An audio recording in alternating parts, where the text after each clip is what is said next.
Hey guys, Welcome back. it's been a while. Welcome back stateside. This is This Dungeon, episode 13. Ooh, and we got a doozy for you on this guy. This one's called Blame It on Bad Luck. Blame it on the henny. Blame it on the vodka. Blame it on the alcohol. Blame it on the... I don't know. We'll probably get sued if we keep going. Blame it on whatever you want. Yeah. Hey guys, it's been a while. Yeah.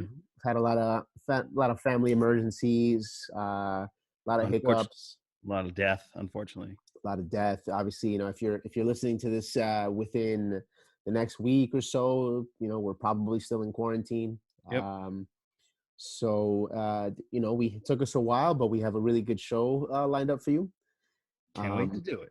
Yeah, so here we go. As always, we start off with the section called "Let Me Put You On." Limpollo. Limpollo. For those of you who don't speak Spanish, that means limp chicken, which has nothing to do with the show, but we just like to have fun. Yeah, because we like to laugh, especially in these time of needs. So, Julian, let me put you on. You put me on. Yeah. The wondrous artist who got some really dope music videos. Yeah. XXXTentacion. Yes. Yes. And it's a return for me to XXXTentacion because one of our first episodes actually listened to Moonlight. Yeah. And it's on this album. Which is ironic, but I really enjoyed this album. What did it for me was definitely the visuals on this, especially when Homie is fighting himself from the grave. Mm. And it seems like there's a lot of wildness with this because, unfortunately, as we're talking about death, XXX was also killed, if I'm not mistaken, not too long after this album or the next album. I think it was either the same year or the next year. And it's very eerie to see artists prophesize their own demise. Mm-hmm. Biggie Smalls, of course, did that before, and I believe Tupac as well. And you're going to be shocked to know that I was a big fan of those guys back in the day. Believe it or not. But there was some definite hops on this. Going Down, Pain, Best Friend. I listened to the extended version, so I got some extra tunes that were pretty dope. Okay.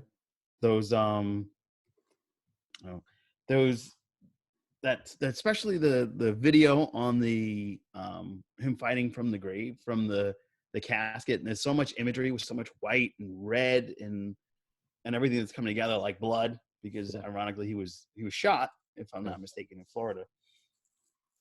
So there's a lot of really tricky things intertwined here, but the beats, the music itself was amazing. And I'm not really, this isn't my cup of tea. My genre is more what I put you onto this week, but folk. No, not always folk. I don't want to say folk. I listen to a lot of rock. I got my Queen digs today. My Queen album. I'm a huge rock fan. I listen to a lot of old school hip hop, and I'm going to throw you onto something that has a connection to that later. So be ready. Okay. I'm going to wow you today. But it was a really dope album, and I think that even though this isn't my genre, it really elevated the music and what was going on, and so much like intertwining. I lifted this number of my posting up, and we are expanding on this, if I'm not mistaken, right? Mm-hmm. Do you want to get into a little of that before I get into a quick overview of XX, or? You're talking about in terms of our videos, and yeah, guys. I mean, it's pretty awesome. This is obviously in we owe it all to whoever you are, whoever's downloading the YouTube videos, whoever's streaming. We're almost hitting 2K on certain videos. Mm-hmm. And to be honest with you, and this is probably a bad thing to admit, but we are not marketing this podcast at all. Nope. We made some promotions. We've put stuff on, but very sparingly. And the fact that now there's individuals out there who are hitting our video and they're watching it and they're downloading it is just It means the world. And, we're obviously doing something right. Yep. And if we can do something better, please, the comment section is always open. We're always open for suggestions on how we can improve our show and what you would like to see, what you would like to hear as it relates to the Disc Dungeon. Going down to the deep, dark depths of the computer disc to bring you the Disc Dungeon. So, Josiah Dwayne Ricardo Onfroy. Yeah. Professionally known as XXXTentacion. Was an American rapper, singer, songwriter, and musician. Despite being a controversial figure due to his widely publicized legal issues, XXXTentacion gained a cult-like young following and popularity during his short career. He employed styles and techniques that were unconventional to hip-hop during his career, such as distortion and heavy guitar-backed instruments, drawing inspiration from a third-wave emo. How about that? He was often... That's the thing that people don't realize is that emo was typically rock. Yep. Now emo is hip hop. Yeah, it's everywhere. Yeah. He was often credited by critics and fans for his musical versatility, with his music primarily exploring rap, R&B, and rock. So, like I said, this really surprised me because Moonlight had a little bit of that mumble rap. But I did enjoy it for what it was. And then listening to this album is question mark. Yes. And when you sent me hey, yeah, your album is question mark. And I was like, what's my album? What's the question? Are you asking me a question? I can't give myself the album. Yeah, I can't make shit up. I'll just listen to Sting again. And oh my God. And as I mentioned that, this is my Holy Sting tribute here. I got the 3 Funko Pops, the Sting album. One of my favorites, the Synchronicity from the Police. I have a Sting album that you see there. I have the Wall and the Soul Cages on vinyl. That was a gift from my lady, and I'm grateful. Anyway, back to XXX. Totally change of topic, 180-degree turnaround. I mean, we're used to it. Somehow Sting is always gonna find his way in. He's gonna just wiggle his way in. Hello, Sting here. Terrible. Terrible. Anyway, like I said, it threw me off. I absolutely adore this album. I've listened to it several times since we've been working on this episode, and we're gonna introduce our new rating system. Yes. And I leave that to you, and then I'll give you my rate. Cool. So we've already been rating albums since about probably like 4 or 5 episodes ago, but we realized that just to say we give it this rating is a disservice to you, because we want to let you know what we're basing this on. And so far we came up with three topics, with 3 categories, which is the instrumentation, vocals, and personal preference. When we say instrumentation and when we say vocals, we're talking about the quality. We're talking about the progression. When we're talking about personal preference, it's exactly that. You know what I mean? Music is biased. So when we listen to things, one person could be floored and the other person could really not care much for it. But one thing that we can always come together on is the actual quality of the music. No matter if you're not going to listen to it again, that's fine. But was the quality of the music good? Was it produced well? Did it keep you guessing? Were there different instruments used? What were the vocals doing? Were they doing the same thing at every point? Were they changing? So those 3 categories. And for instrumentation, what did you give this? For instrumentation, I give this a 10. Okay. Because my man threw in some guitar that was heavy, and I was like, what? Whoa. Yeah, hello. Yeah. This is what Daddy like. Yes. Daddy like it. So I enjoyed the shit out of that. And then my lady was like, what are you listening to? And I was like, she's like, when do you start listening to hip hop? What's going on? And then she heard the guitar. She's like, oh, that's interesting. Mm-hmm. So even she gave it. So I had to give that a 10. Okay. Right out of the bat. For the vocals, I give that a 9. Okay. Because he's good. He's clear. I like that. But then he'll jump into that the mumble. That mumble-ish. Okay. Oh, that's what brought him the point down a little bit. Okay. And then then personal preference. This is not my preference at all. Yeah. So I'll stick with 7 on that. Okay. So That means we're 10, 9, 7. That's 26 divided by 3. 3. We're talking about an 8.5. 8.5. So it's big. 8.5. Like I definitely, because my man threw that guitar in there and the vocals and the wildness of that video for the basically predicting his own demise Yeah. threw me in, man. And just the cinematography for his videos are amazing. Like Yeah. real high quality production. Even though his career was short, his music definitely left us lingering and wanting more. Yeah. And it definitely surprised me. So And I like it. that what you just said is a foreshadowing for another section of this episode. Yes, it is. Lingering, leaving you wanting more. Yes. So good, so good. Cool, man. Now we are going to move on to the Who. Yeah, so the Who, right? That's how you the Who Yeah, the or the Who. Who? Yeah. The Who, which is the and then HU, so it's like the hue. Yeah. Having away Who. with the The Huh. the name of the album is called Gereg, Mhm. Gereg. So this is a Mongolian rock band that obviously you put me on to. This was your Limpoyo. Um, Yeah. same as you. This is definitely left field for me. This isn't something I go out and look for, but obviously this is the beauty of the show. Yep. And so I wrote a couple notes, right off the bat. It sounds bad, but the effects that they use, it reminded me of like an individual who has like throat cancer, and that sound, Their voice box replacement. that voice box. How's it going, Exactly. Billy? Yeah. But with that said, the lead singer is he's first of all he's singing in Mongolian. Is that the Correct. one? That's the Correct. language Yep. he's singing? Mongolian. Yep. He's got a little yeahs and oohs and like English verbiage in there, but unless you look up the lyrics and the meaning, you're not gonna understand what he's talking about.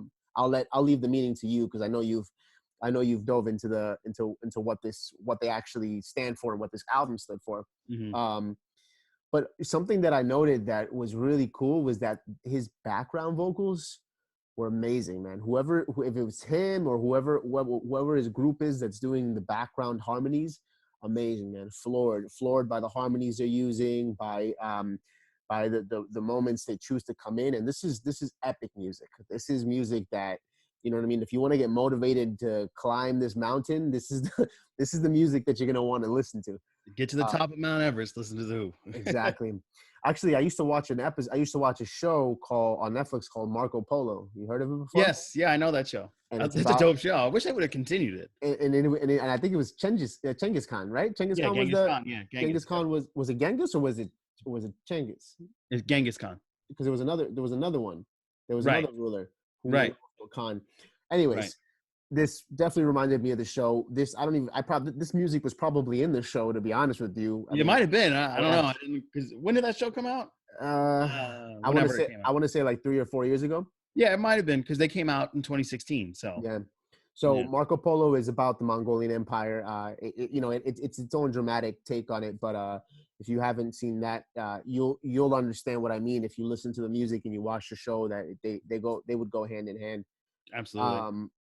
So let's see. They use a lot of string instruments, and I love that. I don't know if it's a violin. It probably is a variation of the violin. It's called the Myerenkur. The Myerenkur. Okay, there you go. But beautiful sound, very eerie and epic. Just adds to this whole epicness.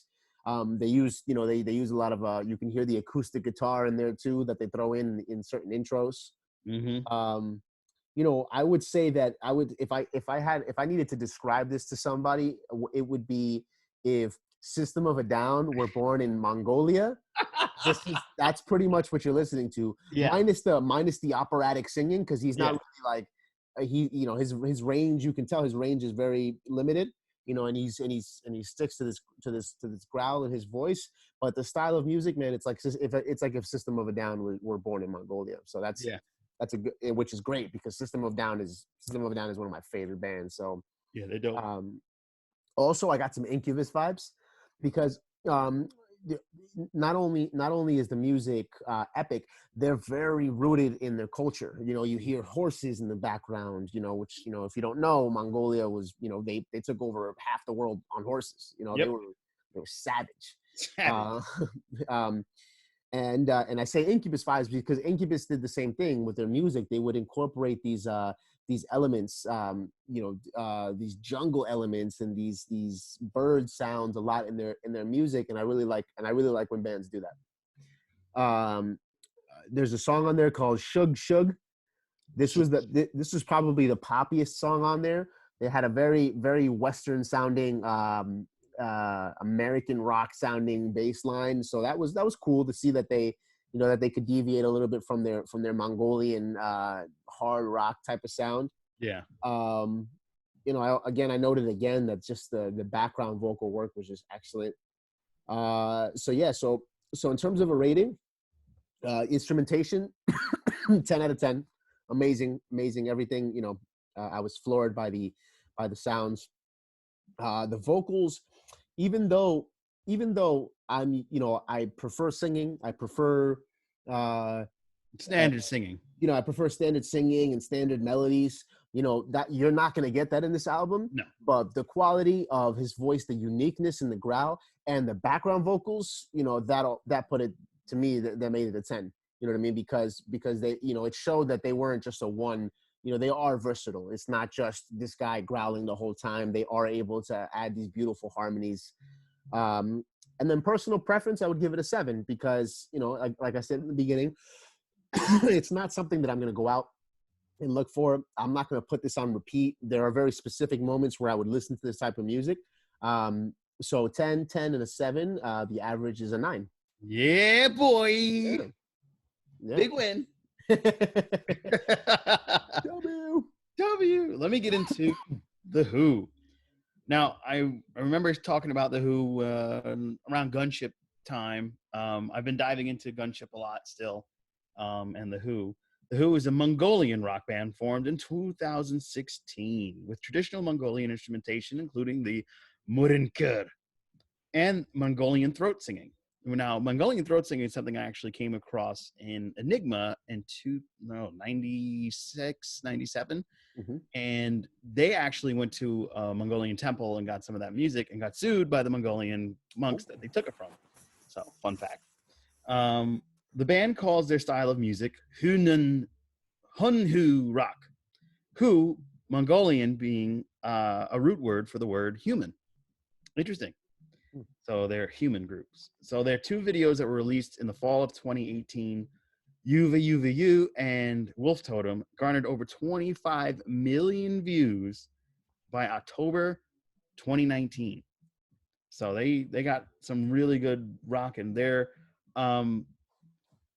They reached number 1 in April of 2019 with Wolf Totem and Billboard's digital hard rock sales. So they kind of went on the scene, blew up, and made it. Their album, The Gereg, which is the term used for the diplomatic passport from the time of Genghis Khan. The Gereg was originally released under 11-7 Records. The band embarked on their first North American tour in September 2019 through December 2019. And on October 4th, they released the new version of UVU, featuring the vocals of Janny Chase from Ashes to New. I don't know. Are you familiar with Ashes to New?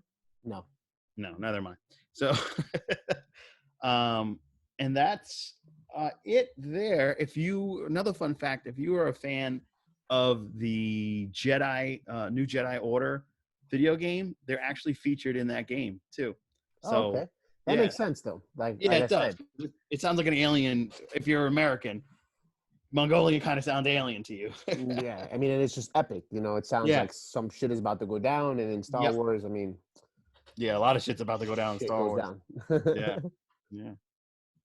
All right, so now we are moving on to Music Saved My Life. Music saved my life. Okay. Well, guys, like we mentioned, and if you're watching this right now, you obviously know that we're going through some very unique times right now. Yeah. This quarantine has changed life as we know it, for everybody. And I actually recently was in thank you. I was in Mexico. Stay hydrated, Julian. This was not a vacation. This was a family emergency, and I'm not afraid. Not that I'm afraid, but I really like to talk about these types of situations because Yeah. a lot of the topics out there, such as mental illness, are still a little taboo. And so, the long story short, my mom is schizophrenic, and the reason why I was in Mexico is because, to make a short story long, somehow she ended in Cancun, Mexico. And to leave the intricate details out, she pretty much wasn't able to leave the country. Had no money, had no passport, had no way to leave. So I was forced to go to Cancun and help her square away these, get an emergency passport and get her back into the country. Um, and while I was out there, it's first off, I just want to mention that it was just crazy to see quarantine in a different country. So I'm in New York. We're quarantined here. Obviously, New York is probably one of the biggest epicenters of this disease, due to Yeah. just due to a lot of Tight things. population. Yeah, and Yeah. just the fact that the population here is crazy. But then you go to Mexico, and it's the same thing. Especially in Cancun, which we're talking about a heavy tourist location, that this part of Mexico relies on tourism. So to see a place that is usually packed with people in the streets, hotels booked, and there's just nobody. Everything is available. The people there are just desperate to make some money off of you. Not in a bad way. They're very polite. They're very helpful. But if you need a ride here, let me know. If you need me to recommend the place, let me know. Anyway, they're hustling any way that they can to make some money, because if New York is feeling it, and people aren't able to pay their rent, and everybody, people are having financial troubles. Can you imagine a third world country? And on top of that, a town that relies on tourism. It's Yeah. it's it's terrible, and things are gonna continue to get worse, especially in places like that. Uh, so back to the story. I was in Mexico. My mom is schizophrenic. It's not fully diagnosed because of her lack of cooperation. But it's pretty much a paranoid. It's a paranoia. My mom, she constantly feels that there's somebody out to get her, and that people are doing things to her. And I think that's also mixed in with, God speaks to her. In her head, she hears God, and she does. Her motives are whatever this voice, or whatever she is telling herself. And So I spent a week out there. I went there on a Saturday. On Monday, we found out that we weren't able to process her information until the end of the week, Friday, because of the lockdown and because of everything that's going on. So I was stuck there for a while. And I figured I was going to make the best of it, and I did. I did what I could to have a good time within what was going on. And to keep it short and end it now, there's been so much going on, not only quarantine, but this situation with my mom that is continually getting worse. That if I didn't have music, if I didn't have this release that I have through music, I'd probably be in a pretty I'd be in a pretty bad mental space at the moment. And The music projects that I have with artists, the music that I'm working on, the music that I just listen to on a daily basis, all that just helps me cope. It helps me get through these times, which we're all at one point or another going to go through things that we just necessarily can't handle. And I Oh I yeah. can't handle this right now. I'm definitely overwhelmed a lot. But because there's an outlet such as music, and in my life specifically, it's a huge part of my life. It allows me to be very optimistic, and just keep trotting along.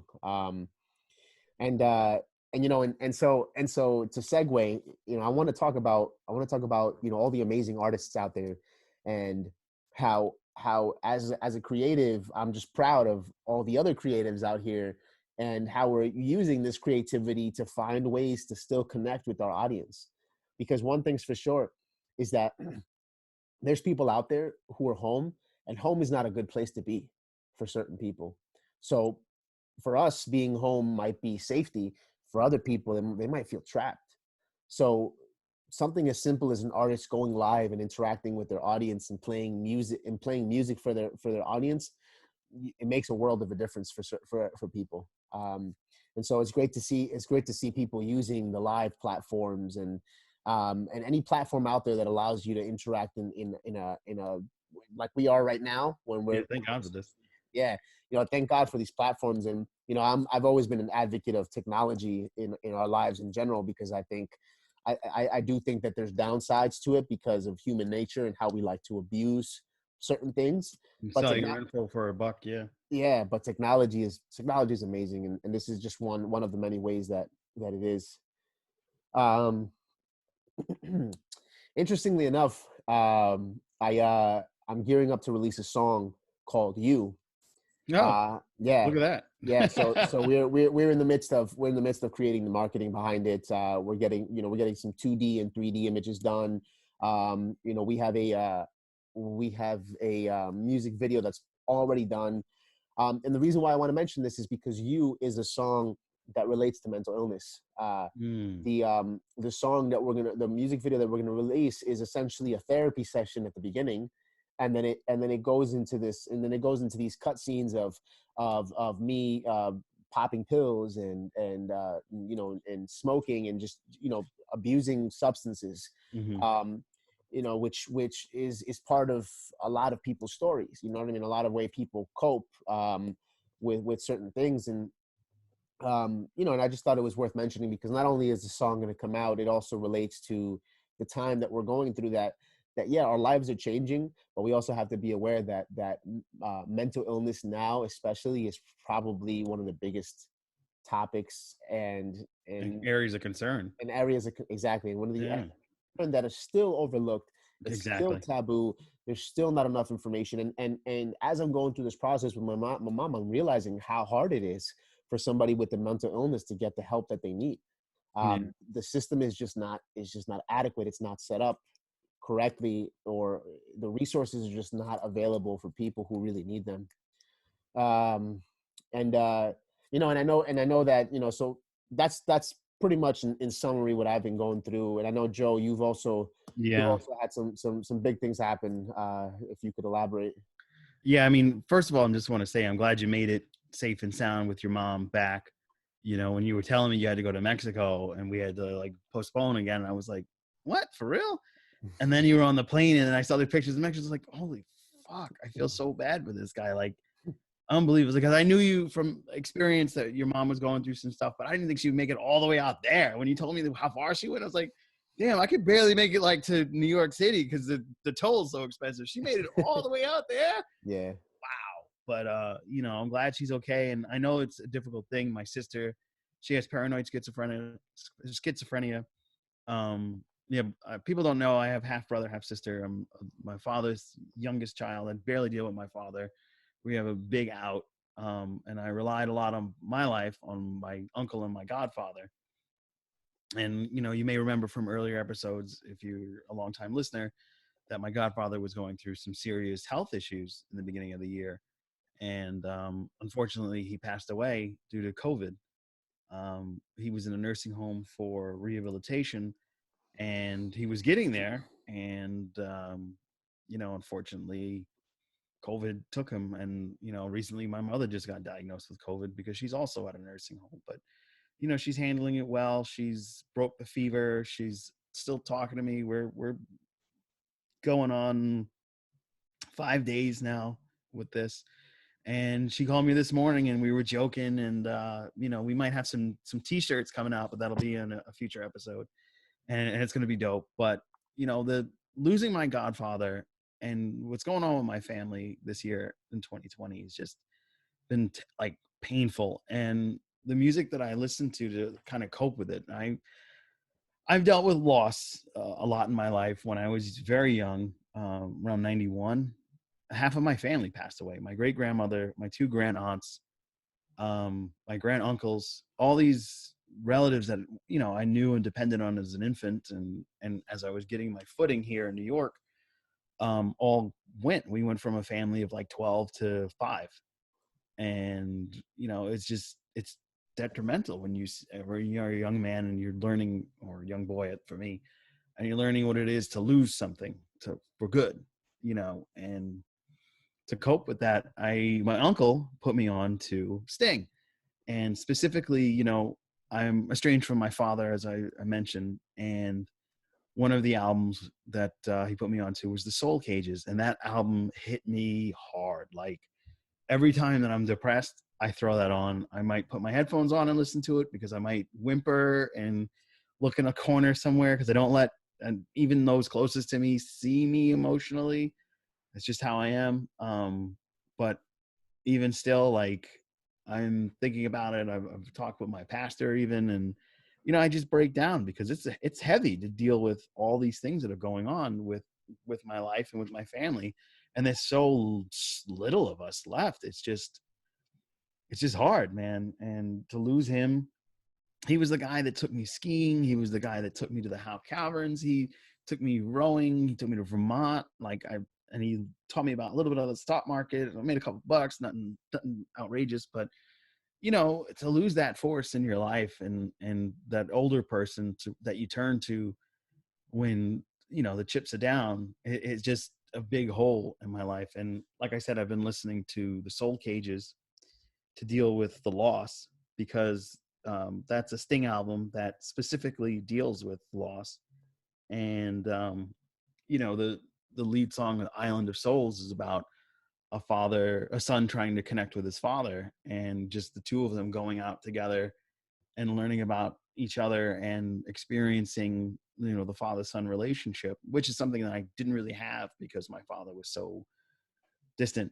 But I got that from him, and those life experiences, like concerts and going to friendlies and having milkshakes and things like that, simple things that people take for granted.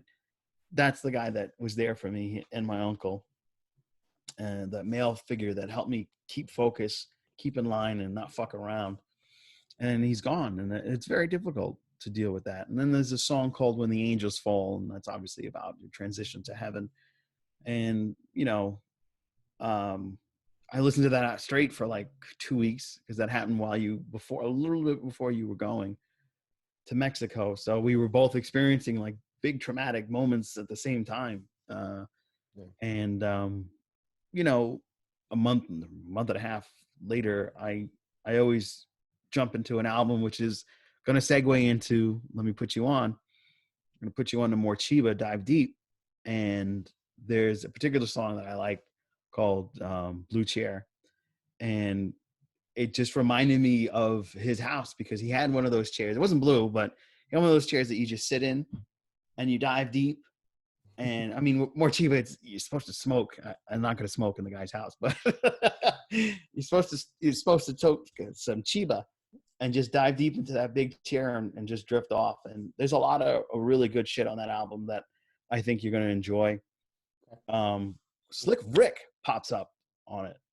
Oh wow, that's a blast from the past. That's a blast from the past. I think he might have like left the country or something like that. I definitely killed that metaphor. Yeah, that's a past blast. That's a Looks pass like from the flag. turntables have turned. Well, with that said, because of my experience in Mexico, because Mexico is obviously that's the big thing that happened in this past week. Yep. I'm gonna put you on to a band called Molotov, like a Molotov cocktail. Yeah. Molotov That's what I was cocktail. gonna say, yeah. But they pronounce it in a Spanish way, Molotov. Okay. Molotov, and the name of the album is Dance and Dense Denso. Dance and Dense Denso. I'll show you after, because it's spelled in a certain way, and there's a specific song on there called Frijoleros, which is beaner in English, and and this is they're a political band, and they're from Mexico City, and so I just think it fits because of the political relationship right now between America and Mexico. Because of my trip to Mexico, I think it'll be a good segue for next week. Dope. I can't wait to listen to it and get like a little inkling of experience of Mexico. It's one of the places that I want to go, because I know about the Mayan culture and the hidden gold spot, because the crater that killed the dinosaurs actually hit Mexico by the Gulf of Mexico. Mm. Supposedly there's like a spot where all the gold is. So I've always wanted to go. But of course, that spot is also cursed because everyone who's gone either died or got hypothermia, even though it's Mexico, or never made it back. So much shit in Mexico. Blame it on bad luck. Blame it on bad luck. By the way, there's a song we've mentioned this band a couple times. The name of the band is called Bayside.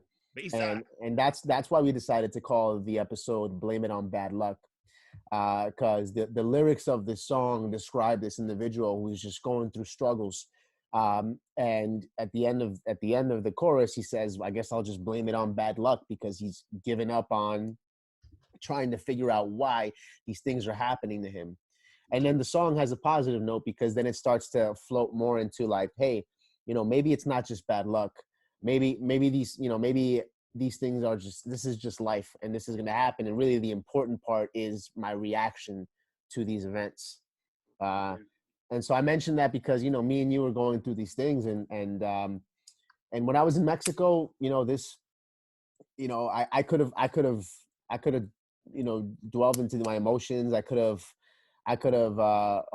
been hung up on what was going on, but hey man, I was out there and I was living it up. I was enjoying the beach. I got like 5 tattoos out there. You really lived it up, man. Yeah, I was like, you know what? Sugar skull. Yeah, exactly. I got a sugar skull. I got a couple other ones. I got this really cool one over here. If you guys can see it, I can see it actually. It's an astronaut underwater.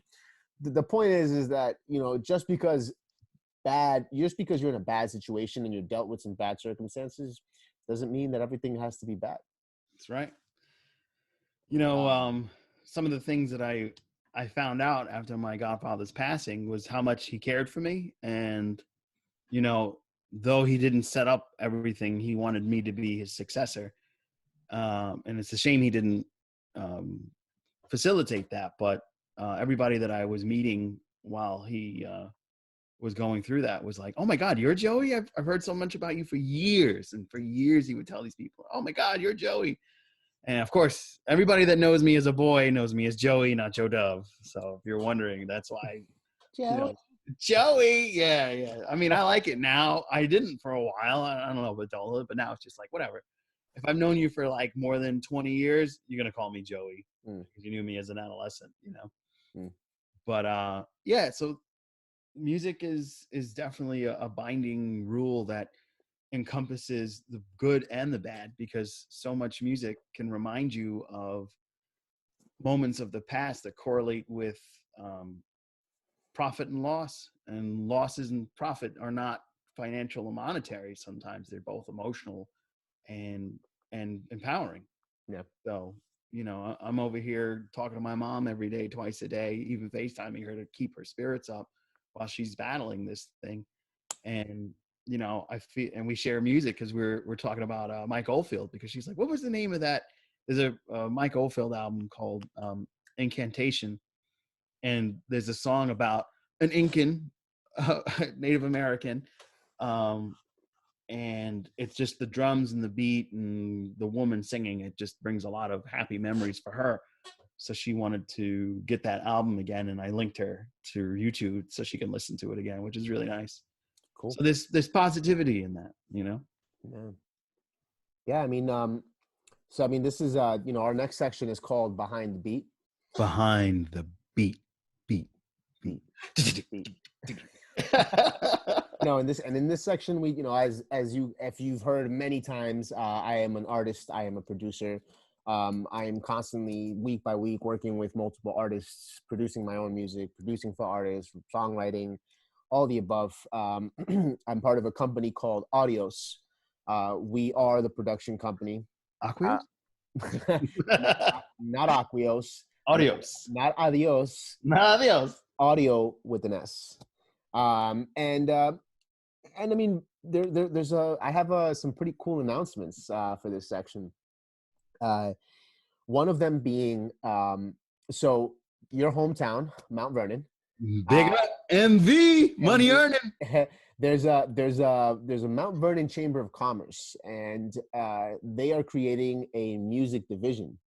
So they've chosen 5 artists to be the ambassadors for this branch, essentially elite artists who are going to uh, not only who are going to perform and keep creating content, but they're essentially they're going to be role models for other artists locally and in New York and eventually globally. You know, to essentially establish the fact that musicians and artists, we're a business entity as well, you know, and most times we're not recognized as one, but yet we do our own marketing, we produce our own content, we distribute our own content, we perform our own content. So I mean, we're a business 100%. Uh, and so the Mount Vernon Chamber of Commerce is now backing us in this endeavor to Dope.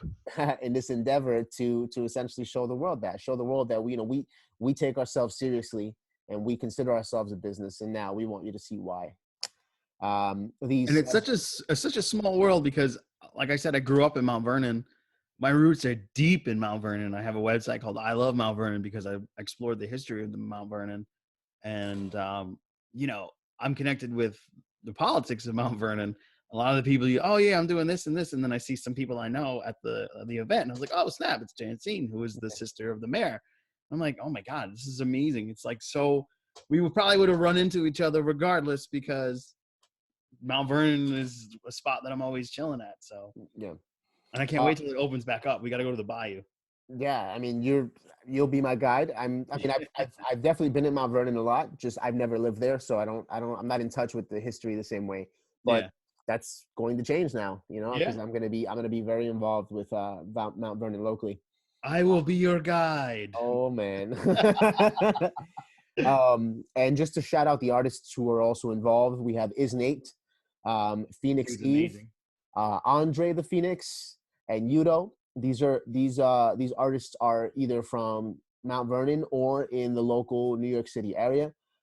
So you know, just shout out to them, and you know, we're definitely going to be producing content, and you know, we're creating a community, guys. You know, we're building a community that really puts the arts at the forefront. Absolutely. And you know, and it's just interesting that these things are happening during this time, because quarantine is probably the best thing that can happen to an artist, Yeah. because you just now have all of this time to invest into your craft, and maybe otherwise, maybe you had a 9 to 5, maybe you had to, maybe you know, you just had other responsibilities that now are different. So now is just such a great time to be a creative and to invest in your craft.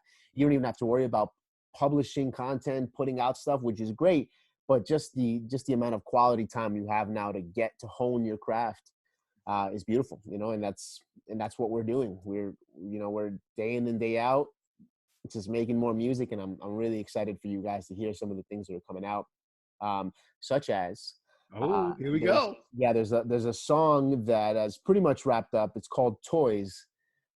It's a song featuring me and Drade. Her name is Nicole Andrade, but she goes by Drade. We just basically we did this song right before quarantine hit. I went in and I worked on it a little bit. Let me see if I can play some of this song, and let's see if it plays. Let's see if you guys can hear it. 1 second. I could definitely splice it in. Yeah, you could definitely splice it in. Let's see if this will work. I have the song. Let's see if this will work this way. You hear it? Oh yeah. Yeah, I'm drowning into you. Here I am, all alone on the phone again, waiting for your return. Oh, she caught me on the molly. She saw me sneaky, getting freaky. You know, if we talk, you getting eaten. Catch me sleeping on the weekend, but I'm still high, still tweaking. Can't calm down the tsunami. Riding this wave like there ain't no tomorrow. Got a habit, girl, it's a habit. Riding on a highway, could you be the one? If we do it my way, girl, you better hydrate. Ride you like a highway till we see the sun. Yeah. All right. There's a little It's preview. Tease. It's a tease. little Let me tell teaser, you, guys. I have been blessed to get a version of this song sent to me personally, and I loved it so much. I was like, dude, this reminds me of like More Chiba, the way it all flows. And you were like, what? And then I've been popping it in my car. And when I dropped off at the FedEx, I saw a dude, this is a Spanish dude and a brother that both were like, yo, what's that? And I'm like, yeah, in the future, you'll hear it.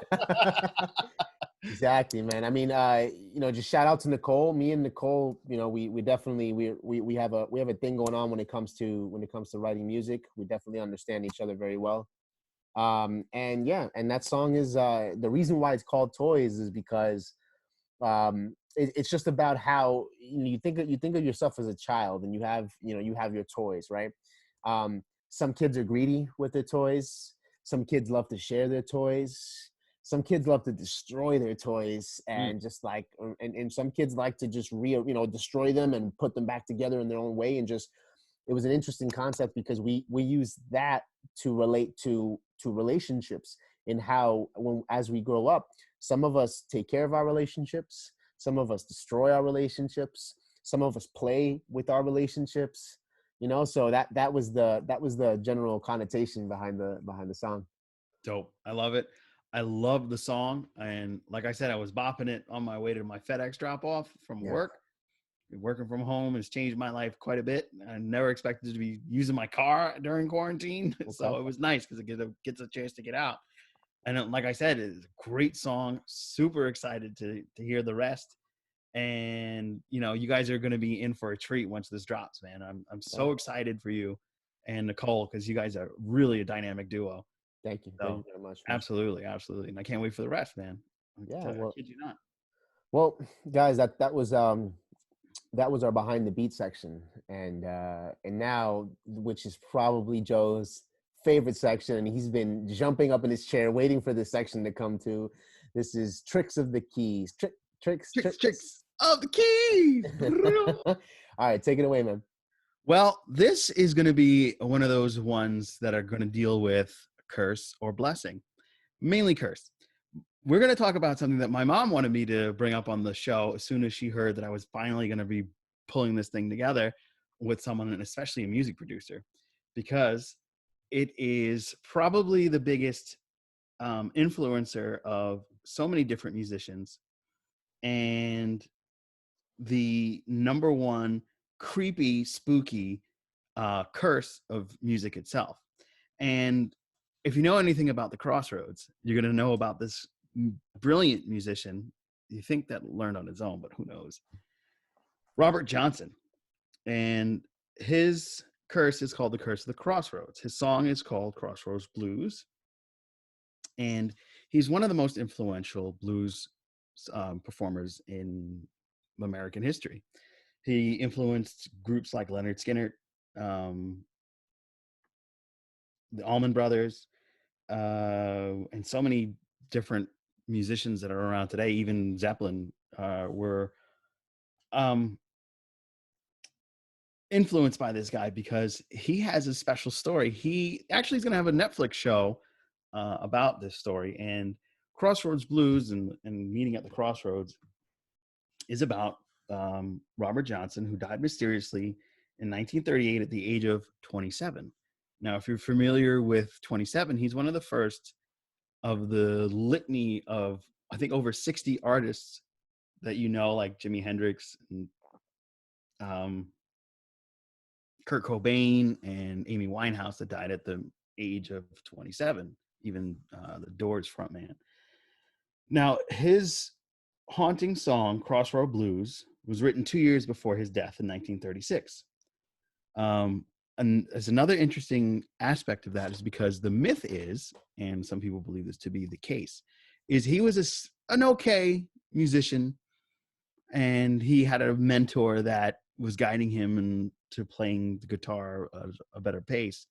And, he was picking it up, but he had a drive to be the best musician. And being the best musician meant, I'll do anything to ensure my legacy in music world. So he supposedly went to the crossroads out in the Deep South And the crossroads is where you meet none other than Beelzebub himself, the devil. And to become the greatest guitar player in the world, Mr. Johnson sold his soul so that he would be the one. Now, what's been told of this amazing curse is this is the precursor to the amazing, the sad 27-year-old death of the artist who blow up post mortally. So he was coming back, and even his mentor said, "What the fuck? How'd you get so good?" And people are saying, "Well, he sold his soul. That's how he got so good." And then he died, and then he blew up. So he never really got to live, like, to have the fruits of his labor. He got to play the music. Everybody, was enamored by it. And then he died, and he never got to, like, live off the royalties and the riches of his blues music. And it also has another inkling of mystery and chaos, this Crossroads Blues. I know I was talking about some of the people that were influenced by this song. Eric Clapton, who played a version of a tune, encountered a big tragedy, as were some of the other folks that encountered this song in a cover and met an untimely demise or had death reach on their door. Eric Clapton, like I said, lost his 2-year-old son from a tragic fall of the window, who had covered this song a year before.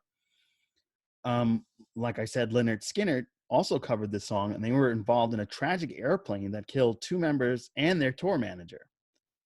Skynyrd's guitarist Alan Collins suffered a car crash in 1986 that killed his girlfriend, and Collins later died in 1990.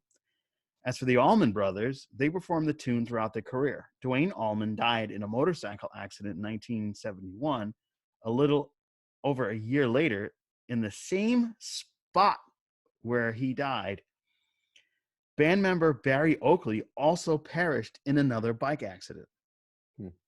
So this song is the trickiest trick of the keys because the devil himself is involved in it. Not playing the song, and I'm definitely not going to learn how to cover it because it's been enough right now. I need all the blessings I can get.